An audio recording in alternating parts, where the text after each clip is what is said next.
Hello, welcome back to my channel. If you are new at my channel, kindly subscribe, like, and don't forget to comment. Hello friends, today we will learn about the digestive system. First we draw the diagram of digestive system. Our digestive system starts from our mouth and nose.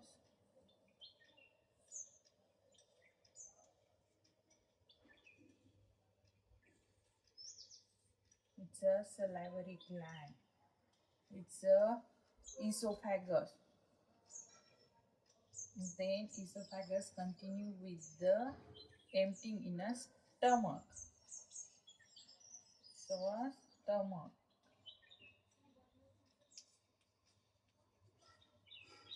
Then this is a pancreas. This it's a pancreas. Then our is this tube is also called as duodenum. Okay, and here upper side it's our triangular shape liver. Then here is a one leaves like structure. It's called as gallbladder. What is this? It's a gallbladder. Then here the structure of colon. It's a small intestine and large intestine.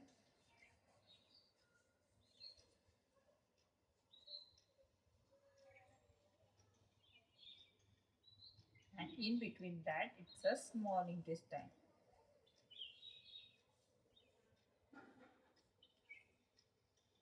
And large intestine, the ending part is developed. It's sometimes developed. It's called as appendix. It's our rectum and anus.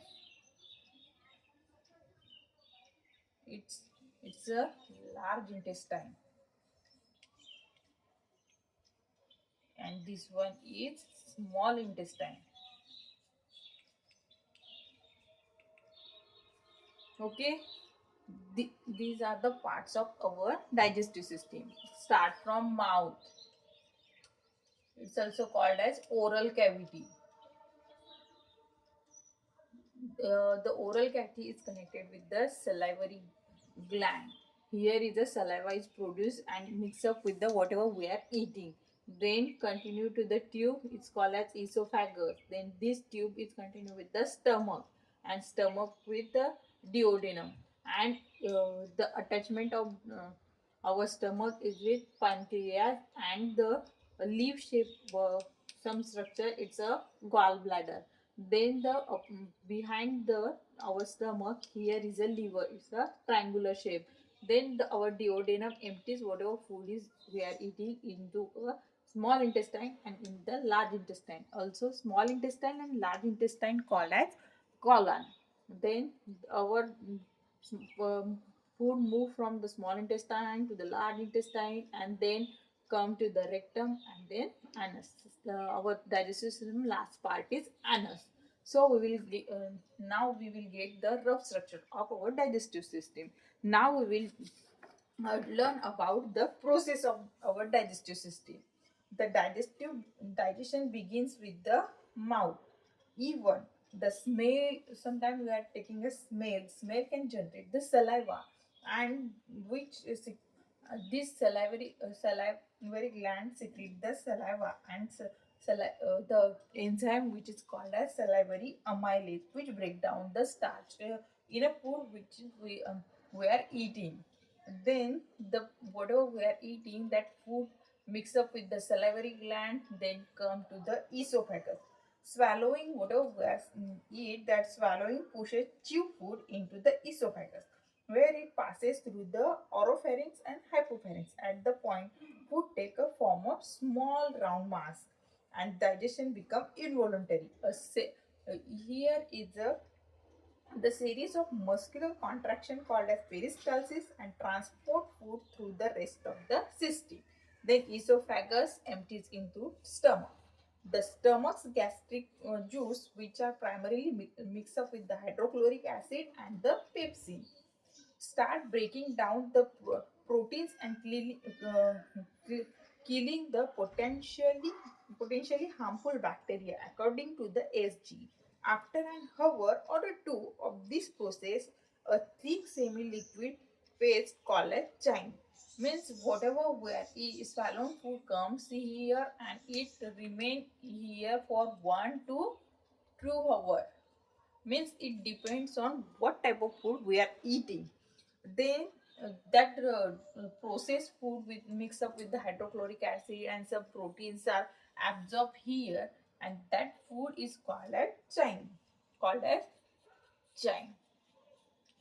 Then that food at the point of pyrolic sphincter wall open and chyme enter into the this tube. It's a duodenum, where mix up with the digestive enzymes from pancreatic acid and bile from gallbladder. Gallbladder secretes bile and pancreas secrete the acid. They pancreas. They both acids are mixed up here with the chyme at the duodenum. The next stop of the chain is small intestine. That goes to the small intestine, and where uh, this small intestine is near about the 6 meter. How much? 6 meter long of our small intestine. Or where majority of absorption of nutrients, whatever we are eating, and the absorption of that nutrients from our food, it's majorly happen in a small intestine, and the nutrients move into the bloodstream and transport to the liver. From here, we are absorbing the nutrients and then transport to the liver, and blood transport to our heart. The main function of the liver creates the glycogen from the sugar and carbohydrate to give the body energy and convert dietary protein into a new protein needed by the bloodstream. The liver also break down the unwanted chemicals such as alcohol, which is detoxified and passes through the body. And the remaining whatever the liver is passed and the small intestine pass come to the large intestine, and much of the water which is available, it get absorbed in the large intestine, and then remaining part is go to the rectum and then anus. This is all about our digestive system and the process of our digestive system. Thank you, and if you are new at my channel, kindly subscribe. Thank you.